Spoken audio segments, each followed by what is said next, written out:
Hi friends, అందరికీ నమస్కారం. నేను మీ కొండా మోహన్. ప్రపంచ ప్రకృతి పరిరక్షణ దినోత్సవం సందర్భంగా మీ అందరికీ నా యొక్క శుభాకాంక్షలు.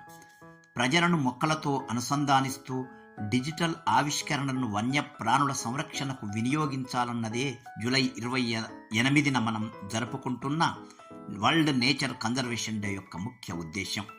భూమిపైనున్న సహజ పర్యావరణం నుండి అంతరించిపోవుటకు అంచున ఉన్న చెట్లు, జంతువులను సంరక్షించుకోవడం, భూమిపైనున్న జీవ వైవిధ్యాన్ని కాపాడి ఆరోగ్యకరమైన ఆనందకరమైన సమాజం కొరకు, భవిష్యత్తు తరాల మనుగడ కొరకు ఈ నేచర్ కన్జర్వేషన్ డేని 1972 నుండి ప్రపంచమంతా జరుపుకుంటున్నాము.